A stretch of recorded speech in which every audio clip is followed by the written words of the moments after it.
Welcome to Mrs. Hall's art room. Today we're going to make a landscape of houses.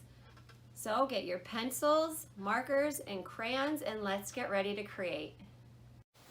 Today we're going to draw a neighborhood. I'm going to start with the Sharpie. I'm going to draw everything with marker first and then color it in. If you want to draw with pencil first, you can draw with pencil first and then outline later. If you want to just use pencil, then you can just use pencil. There are 6 steps we're going to follow. Step number 1, you're going to draw the land.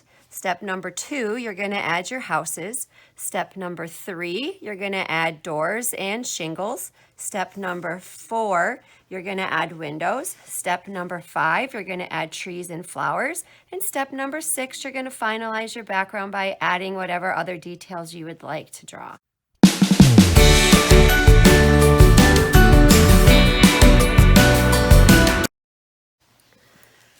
I'm going to start with step number 1 and make the land.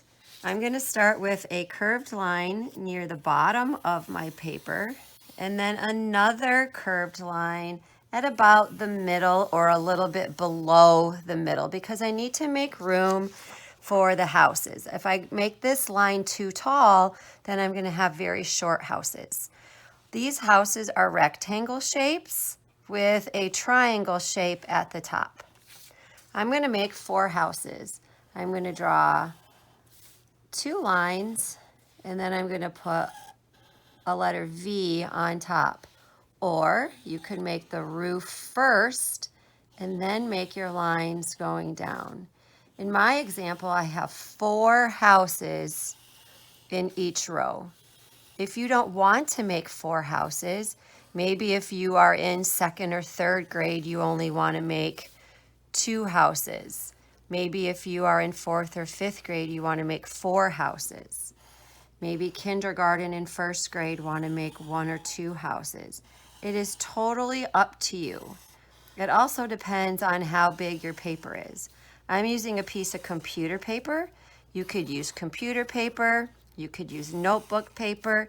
If you have construction paper at your house, you could use construction paper. I have 4 houses on each row. Step number 3, I'm going to add a door to each house and then I'm going to add some shingles onto the roof. I'm going to make a rectangle shape for a door. I'm going to do all my doors first. Maybe you want to make a door that has a round top to it. What do I need to add to all of my doors?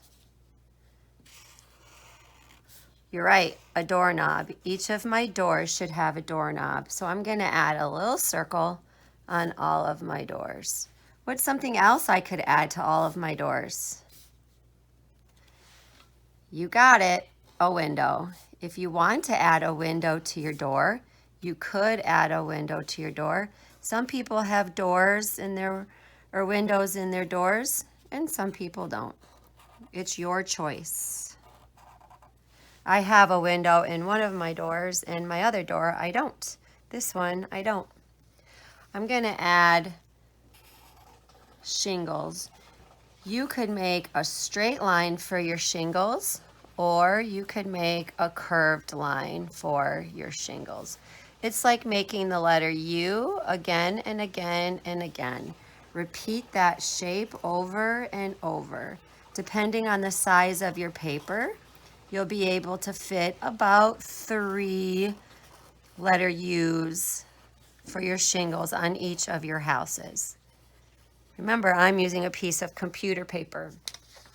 Step number 4, all of your houses need to have doors. This house right here is a dog house. You might want to add a dog house in your picture, and if you have a dog house in your picture, that one might not have any windows. A window is a square or a rectangle shape. You can put as many or as few windows in each house. Right now, I'm drawing window panes. This house is very tall, so I might be able to put several rows of windows in this house. I'm going to put some window panes in this house. You could add curtains in your windows. If you have a big piece of paper, that would be easy, but I don't have a very big piece of paper. I'm going to make these windows kind of long, and I'm going to add shutters. Some of you have shutters on your house. That just adds decoration to the front of your house. Sometimes people have shutters on the front of their house, but we don't usually have shutters on the back of the house. Maybe you want to add a window box. So I'm going to put a line across the bottom, and then people like to put flowers in those little boxes under their windows. Maybe you want to make some plain windows without window panes in them. That's your choice. Add as much detail as you want to add. That's the great thing about art. There's no wrong way to do your art. Just make sure that you're having fun making your artwork. That's the most important thing. And I hope you are having fun when you join me for our art projects. I'm going to make windows that have a curved top to match the design on the door I made. I'm going to put a window box at the bottom of all of these windows, and then I'm going to add some window panes. That's a very fancy house.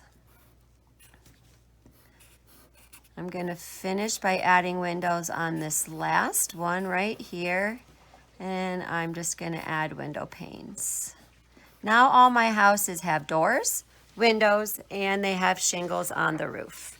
Step number 5. Step number 5, I'm going to add some trees, and I'm going to add some dots in the grass and some lines in the grass so I can add flower petals and leaves.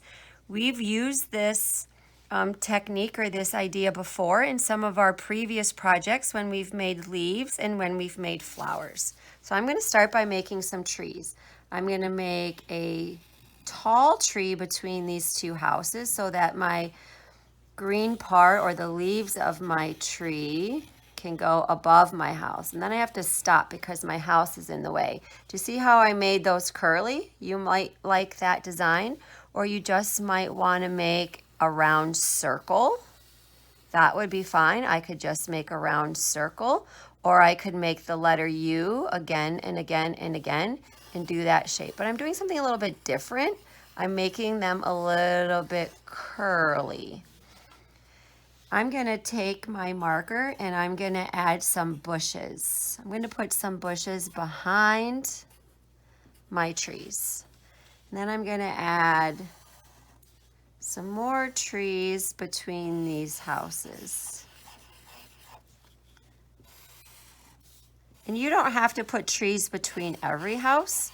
Maybe you just want to put a couple trees in your picture.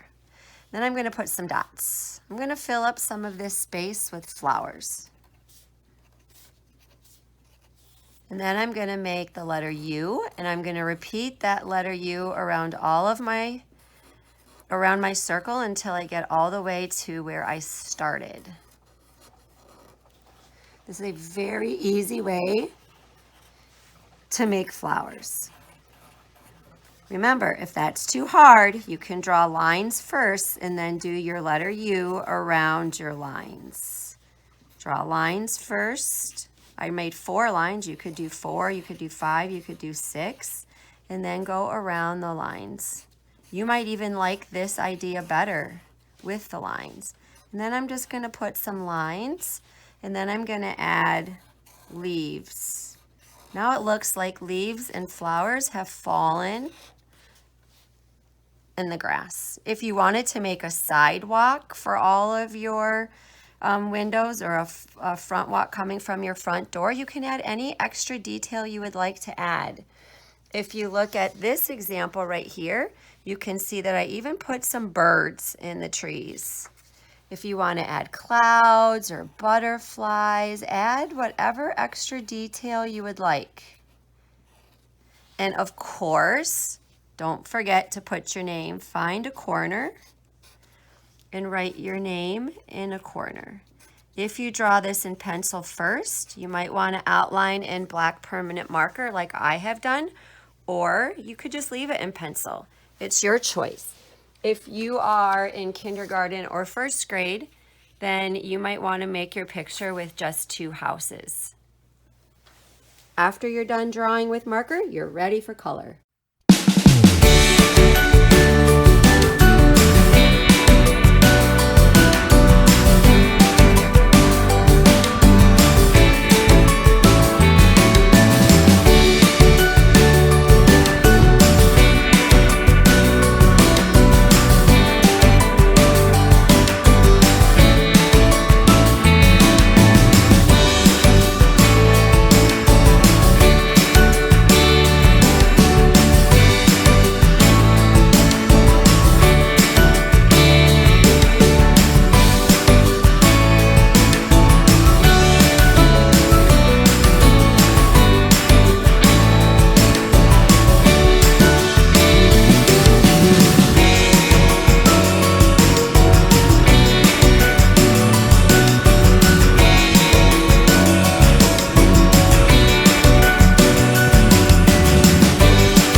I hope you enjoyed making houses with me today.